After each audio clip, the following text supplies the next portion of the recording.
Good morning. Please welcome Will Kohler from Lightspeed Venture Partners and David Baga, Chief Business Officer of Lyft. All right. Well, welcome to SaaStr 2017. I just found out about a couple minutes ago that we got to kick off the conference, and I was going to do my best Jason impersonation, but I am not nearly as charismatic or funny. So we will just hop right into this.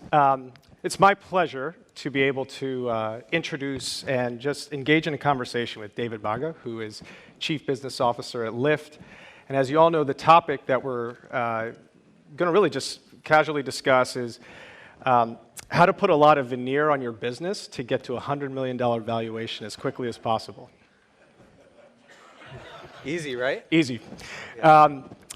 In fact, it's building and scaling your company up through the various stages. And the reason why David is just such a great person to be able to engage a conversation with is he has a very unique perspective. He's been part of companies that have sold to different types of customers, different types of products, and really operated at various stages very successfully. So without further ado, David. Great, thank you. So really excited to be here today and share some of this story. I have had a very varied background, and it's been a great privilege to have experiences that range from the biggest companies in the world, some of the most mature sales organizations like Oracle, to the early stage startups and everything in between with the mid-market sellers like information builders. I've had a couple of experiences now where I have been literally the one-man band and the first professional seller in an organization, first at Rocket Lawyer and then most recently at Lyft. And it's one of the most interesting, provocative, challenging, scary periods of going from 1 to 100. And then things kind of start to form around you, and you start to recruit and build a team, and all of a sudden you're not on stage by yourself. You got some folks to support you. You got a cast of characters, and that's a really, really fun period. If you keep going, you end up in a situation where you actually find yourself leading a mature organization. You're orchestrating and leading specialists across a wide spectrum of go-to-market functions. And that's where I find myself here today at Lyft. And so through that experience of the Rocket Lawyers, Trapezos, information builders, Oracles, and Lyft, I've got a conclusion. And really what it comes down to is that going from 1 to 100 is really hard. Thank you for coming. Yeah. I'm pretty much done here, right? So I've done it now a couple times, and it's still really fucking hard. So I don't want anyone walking out of here thinking that they're going to just take great notes and have a playbook that they can go operate against. The struggle is really constant. But I can assure you that it is the most rewarding part of the entire journey is right here in this period. So if you don't mind, let's do a little survey. Who in the audience would put themselves in the one-man band category? Raise your hands. Founder-led sales, calling on every favor you have. Can you see anything? I can't see anything. Yeah. How about the rock band? Who feels that they've got a little momentum, they have a bit of a team going, you're feeling good, but every now and then you're making things up? And then how about the orchestra? How many people out there are? And if you're in an orchestra, please, I'd like to meet with you after. Lightspeed would love to. No. Yeah. But let's get into the 3 stages of growth. Kind Yeah. of walk us through just some lessons learned and how you kind of categorize it. Yeah, so I think that there are really 3 distinct stages, and while they're related, going from finding your product market fit to really trying to design and build your go-to-market model, and then finally really operating at scale and trying to drive towards profitability. They are related entities, but they are different sports. And so it's not like going from minor league hockey to junior hockey to the NHL. It's really that you're picking up a brand new set of skills with completely different motions. And so I think it's important to recognize that you have to have a really conscious shift and have a distinct mindset that prepares yourself for each of these phases. I've noticed you don't have metrics and like, hey, 1 million ARR, we're off to the next phase. 10 customers, we're off to the next. Why do you avoid putting metrics when it seems like that's all people want to write about, that's all people want to calibrate around? VCs love metrics. Okay, Yeah. we do. No, I love metrics too, but I don't think it's quite as binary. So I could tell you that it's likely that there's a range that if you are under 2 million in ARR, that you probably are still finding product market fit. If you are 2 to 25, then you are building your go-to-market, but you're not yet scaling. But I can also tell you that when you think you have shut the door on product market fit and you're like, check that box, you're coming back because you're going to search for it again because you're going to need new industries, new segments, new products that you're going to introduce for cross-sell and upsell. And so you're coming back through this whole stage again. And in fact, you could go through this stage as an organization multiple times, even in a mature company. So you've said product market fit a lot, probably one of the most overused terms. How do you define it? How do you think about it? It seems like something when you get wrong, when you're not calibrated on, you start spending in the wrong direction and it's really tough to recover. So what can the audience learn about product market fit? I think I got my best lessons of finding product market fit at Rocket Lawyer. And there was the first time that I was really close to the product design engineering teams. And I think there's a lot that the sales and marketing organization can basically steal from the agile methodologies, from what Steve Blank is talking about, from what Eric Ries talks about with this iteration of building, measuring, and learning. And really what you're trying to do when you are finding your footing as a new company in a new category with new products or services is run a lot of experiments. And the faster that you can get that loop going, the better chances you have of identifying something that's really working. And you're really looking for one thing that is working first. And so this can be everything from testing your demand generation channels to testing positioning and messaging on outreach to completely different sales profiles in terms of an SDR function to an ISR to, God forbid, a field sales representative. So you... I love field sales, don't get me wrong. So you have some tooling, you have measurement, things are starting to show some good data. What are some lessons learned that product market fit actually still isn't there, and even though the data may suggest so? Yeah, so I really think that it's about creating I call it kind of instrumenting the machine. So you're really trying to measure everything, and I don't care how unsophisticated the measurement is, but you need to be getting it into a spreadsheet so you can analyze and learn from it. The second thing that I see a lot out there is people not finishing experiments. So they go 80% of the way, and then they quit on it. And yet there's probably the remaining 50% of the value of the experiment is in that last 20%. So you have to finish it so that you can feel confident that you can disqualify a go-to-market strategy completely. Far and away, the most dangerous error to make, I would say, is what I consider CEO magic. So there's a lot of founders out there that are the organization's first professional seller. Actually, they're an unprofessional seller. And they are out there and they will win their first account and maybe the first few customers. And now they believe that maybe they come to someone like you and they raise some money and now they're going to build their sales team. They're going to try and hire their first VP of sales or a chief revenue officer. And they're selling this story that, hey, I already did this job. I was out there. I sold customer 1, customer 2, customer 3, 4, 5. But they did it with CEO magic. And what I mean by that is they've broken some rules. They are agreeing to build something for the customer that's bespoke.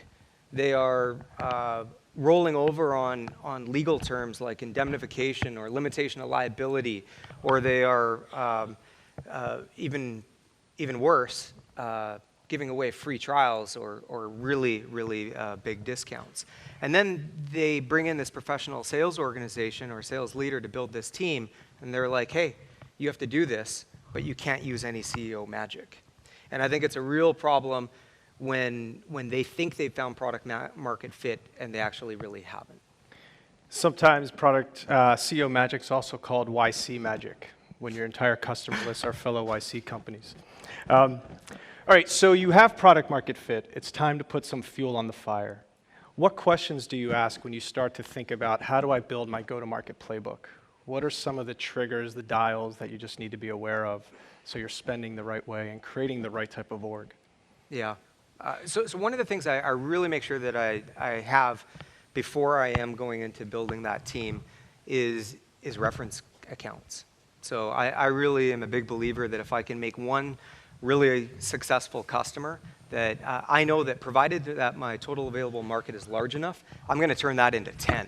And I'm going to turn 10 successful customers into 100, and 100 I'm going to turn into 10,000. So I really think that there is an opportunity to lay down that foundation of testimonials, case studies, reference calls, people that will advocate for you before you get into that building that go-to-market team. So getting into it, the early part of my career was largely in the heavy B2B, selling into Fortune 350, government, education, healthcare, and that was the lion's share of that was at Oracle. And it wasn't until I left Oracle and I saw some very different playbooks that needed to be run. And so one of the things that I think is a big mistake that I made earlier in my career was actually when I left Oracle and I went to a company called Information Builders. It was 1,500 people doing a few hundred million in sales. I was the general manager of the Western region, and I came in full of Oracle swagger and implemented the Oracle playbook, and it just didn't work. It was a huge mistake, and I had to completely reset the territories, the profile, the compensation structure, and everything. When I went to Rocket Lawyer, I saw completely the other end of the spectrum, and it gave me this concept of these slider scales of being able to evaluate what does your market, what does your segment, what does your ideal customer profile look like. And so, on the far right, you've got the kind of that Oracle world selling into IT, into the biggest organizations in the world. When I went to Rocket Lawyer, we were selling $40 a month subscriptions to Joe's Bait Shop and very small businesses. And so it was very different, super high velocity, very transactional, major reliance on demand generation and a very lead-rich model. And it was exactly the polar opposite. Interestingly, now today, I sort of look at where I am at Lyft as being able to leverage both of these experiences, because we are going all the way from the B2C world to the B to very small b, all the way up to the most mature organizations in the country. I think that people have to really step back and figure this part out before they are able to design a go-to-market model. Because if you aren't hyper aware of who your customer is, you're going to choose the wrong type of profile of people, you're going to build the wrong composition of team, and you're probably going to find yourself upside down on rep level unit economics, which means you're not going to get to that next stage of investment. What are some of the lessons you've learned hiring people out of organizations that have proven in whatever sector that they did it once? Hey, I have an enterprise sales model, so I'm going to hire someone out of the top SaaS company. And yet they come in and maybe that one playbook they had over there isn't relevant, or the dynamic's a little different. Do you have any anecdotes of sometimes the hiring to match that go-to-market playbook that you've designed may not go exactly as you planned? Yeah, I think you have to be really intellectually honest with how your organization is set up and what stage you're at. Pulling somebody out of a mature organization that has been successful at scale, even if they are in your industry, selling in your territory, and pulling them in and expecting that they're going to succeed in your very not mature, very not rigorously designed organization is a recipe for a disaster.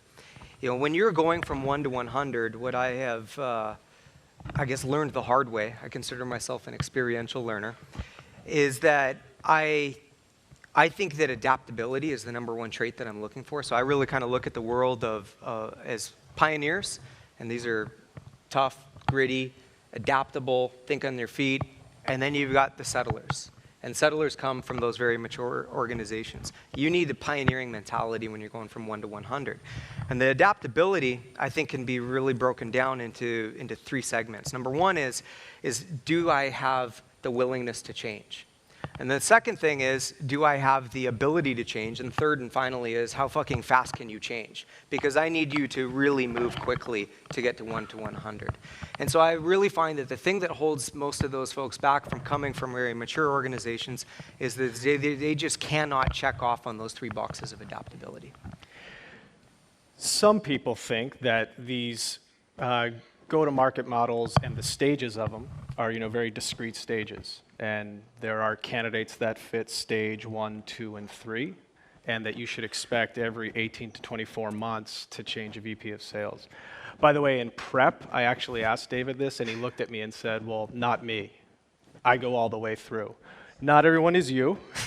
Is it realistic to expect that you're going to have to kind of change out in each of these stages because of those unique dynamics of succeeding and the nuances of dialing in the playbook? I do think that for the most part that you are going to go through some phases, and likely will have probably a couple sales leaders before you reach a chief revenue officer. And I look at as someone that's the chief revenue officer as distinctly different from the VP of sales. I think that you're really looking at a broader spectrum and trying to organize and coordinate between your product, your marketing, your sales, and business development together in an orchestrated fashion. So I'd say that there is an early stage VP sales profile, and I think that there is a building the go-to-market model profile. And then there's some folks that just love operating at scale with their dashboards and their reports and their operating efficiencies. And that's a completely different animal unto itself.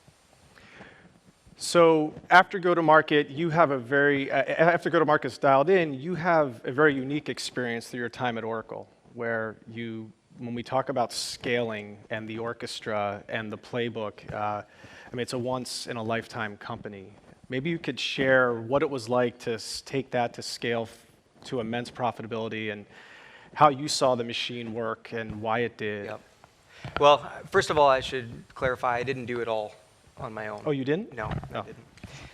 But I did take away some really fabulous lessons out of the Oracle experience. And I think that, surprisingly, a lot of them are things I'm still leveraging even at the very earliest stages. The number one thing that you take away is that Oracle is really big. So when I went there in 2002, I started as a business development consultant, which is equivalent of an SDR today, or BDR. And we were 44,000 employees. I was employee 55,773. And we... Exactly. Exactly. And it's on your badge. And so then I went from there, and in 6 years, we acquired 72 companies, and we went from 44,000 people to over 100,000 people. That is what 100,000 people looks like. To organize a machine... That's not Levi's Stadium, by the way. No, that is not. They don't get many people anymore. Yeah. We have to be hopeful. We're hopeful. Yeah. So to coordinate that many people and have them execute, you're really talking about a tremendous amount of discipline. And so the things that I really observe there that I think are relevant to every stage of company is, one, document everything. They do a really good job of documenting process and policy, and then they take it a step further and they codify it by turning it into workflow. And I think that is something that we all have the means with today's technology stacks to be able to do that. The second thing is that it is an absolute training machine. And one of my core values that I lead my teams with is outlearning. So I don't want to just outwork you, I actually want to outlearn you. I think it's a competitive advantage. I saw that at Oracle. I got more training in my 6 years there than I have in the rest of my career combined. So they do a tremendous job of creating a recruiting engine a hiring engine, an onboarding engine, and then continuously work on employee development.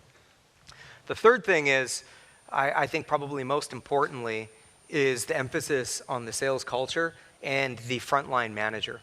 The frontline manager is the most critical part of the entire organization at Oracle. It is there as acts as somewhat of a Sherpa to the reps to carry the torch on all this policy and process and systems.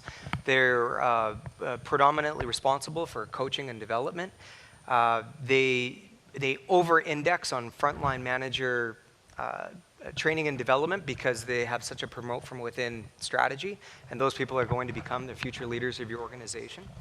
And that was all really run by, at that time when I was at Oracle Direct, which is the inside sales organization for Oracle.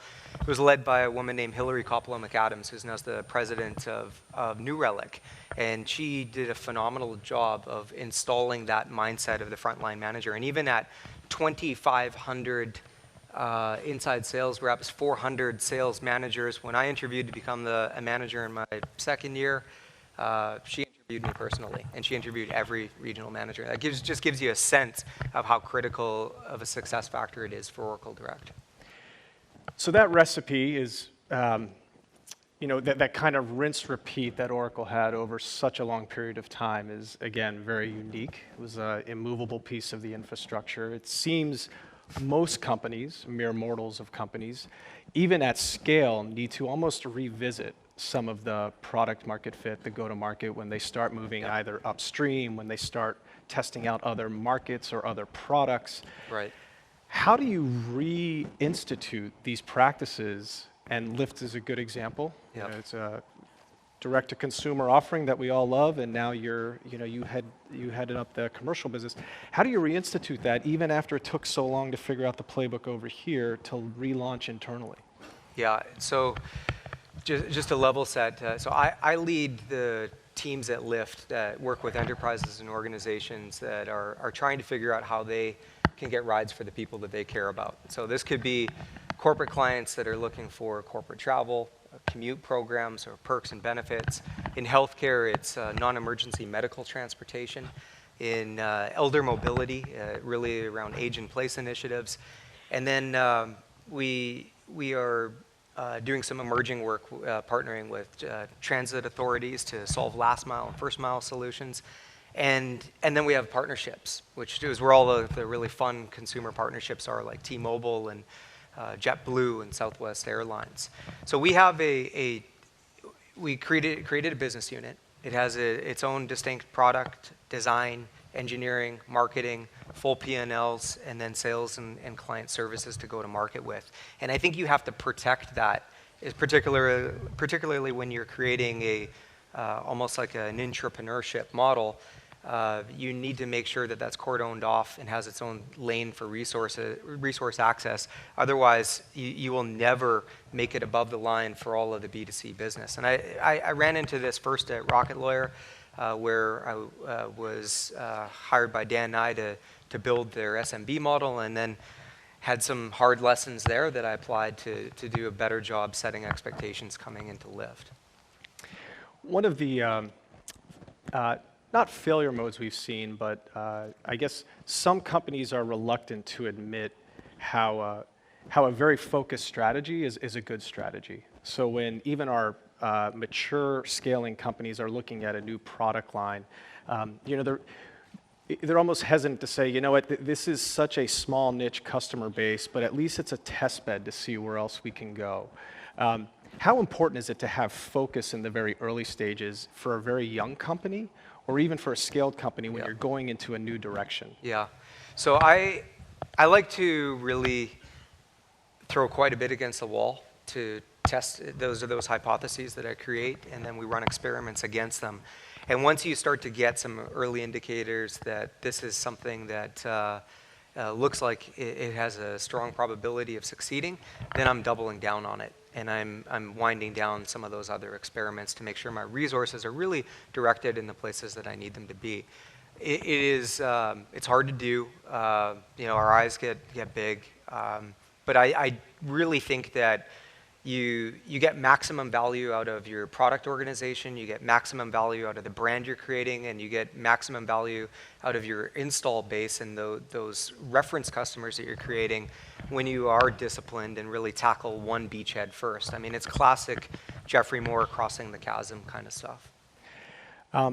One of the things we've talked about last night and in prep here is when you dial all the metric back, all the stages of the company, it really comes down to the people within an organization. And I think one of the things I really credit Lyft is, in the last couple weeks, as we all know, the country has really taken an interesting direction with something that impacts everyone globally and domestically, and that is with the immigration ban. I credit your company for jumping on that in a very quick manner and in a very unifying manner with a message. And that message wasn't just relevant politically, but it really seemed to be a kind of a rallying cry for the culture within your company. And culture is very important because without it, none of this really matters. So one, I just wanted to acknowledge the issue at hand, acknowledge how impactful it is, obviously here and everywhere, but also to credit you and maybe give you a chance to talk about how that has kind of unified a bit of the messaging, the culture within Lyft.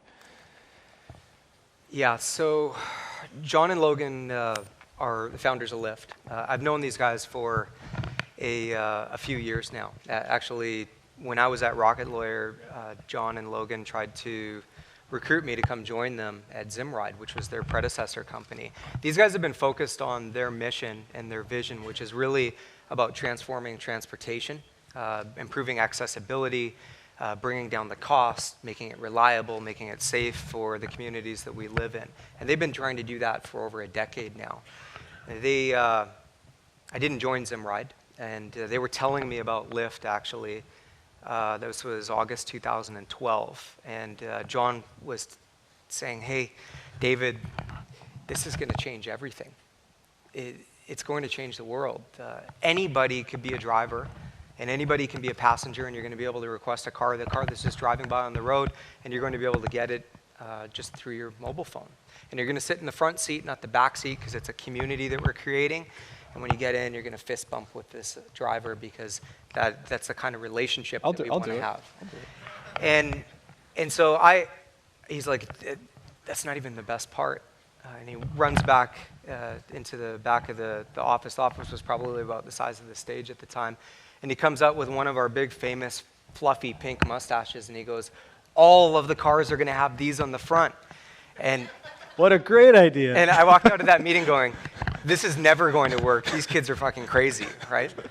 So I didn't join them, and then I watched them over time. And so when they got in touch towards the end of 14 and said, hey, we're working on this new strategy to take Lyft into the enterprise, I knew that these guys had a vision and a mission that was authentic. They'd been doing it for 10 years through thick and thin, even before all the wild success that Lyft had. And I think it really comes down to being very clear on their values. These values are really the tenor that Lyft operates with. And when you see your leadership across the entire executive team humbly enacting these values every day, being yourself, uplifting others around you, making it happen, and creating fearlessly, it is really something that emboldens the entire community of Lyft. And so as a result, it's what we hire for, it's what we develop, it is what we prosecute and performance management for. It is really something that is that we stand for. And so when that situation arose, I think that it was incredibly easy and swift for John and Logan to come out with our stance, because that's really who they are. And they've been that way for over a decade. Have you seen in the various companies you've been at where values get in the way of performance? Yes, I think that there is a... So I actually think what happens is that you have your stated values, which almost all of us have stated values. And then you've got your acted values. And I think that there is a values gap. And so you might have you might have a value that says that we operate with a sense of urgency. But when an opportunity arises for that to be tested, it takes you, I don't know, a day to get back to me when I am trying to solve an urgent customer issue and I need you to be responsive inside of an hour. That I think is really something that people have to honestly evaluate and assess and measure themselves against to figure out, are these values actually what we're living every day? So I think I have to ask that there's another large ride-sharing company out there. Is that right? Yeah, what's the future hold for Lyft? What direction are you really excited that you can hold up as a real competitive advantage, and where you see the future of transportation going and how Lyft plays in it? So as far as transportation, I don't think that we could possibly be living in more exciting times. I mean, you really have seen in the last, call it 15 months, really, I would say you have seen every hardware manufacturer, every major software manufacturer, every automotive supplier and OEM has come to the table, elbowed their way to the table to this. Domestically, it's a $2 trillion opportunity. And globally, it's a $10 trillion opportunity. And really what we're talking about is the transformation from a culture that is really car ownership centric to being ultimately being able to deliver transportation as a service. And doing that by bringing down the cost, making it more accessible, making it more convenient.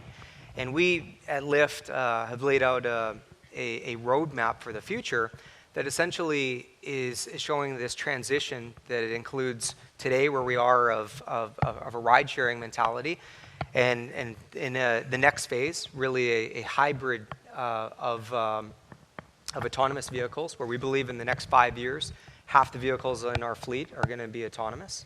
And in 10 years, thereabouts a decade, all of the rides that are on the Lyft network are going to be delivered autonomously. And this is an incredible opportunity for us to be able to redesign and reimagine the cities that we live in. Today, the automobile manufacturers are spending $283 billion a year in the United States marketing to us, advertising to us that this is a symbol of freedom. And yet it is the second highest household expense, second only to housing, ahead of healthcare, ahead of insurance, ahead of food. Ahead of youth athletics and soccer? Soccer on the peninsula, for sure. And so as a result of that, we have American families spending $9,000 a year, and yet it is a terribly used asset. We're only using it 4% of the time. And so there's a better path forward, and I think that the Lyft has a really compelling, exciting vision. We're not worried about those other guys. We continue to focus on what we do best, which is take care of our driver community, take care of our customer community, and take care of each other at Lyft to make sure that we're delivering the world's greatest transportation. So are you a one-man band, a rock band, or an orchestra? We're somewhere between a few rock bands and an orchestra right now. Nice. Yeah. It was awesome. Just through prepping for this, I actually learned a lot just in how you think about building businesses, leveraging your experience. So it's been a pleasure to have this conversation. And congrats on all your success, particularly in the last couple of weeks. You guys are, as I said, really setting a new standard. So pleasure, David. Thank you very much. I really appreciate it.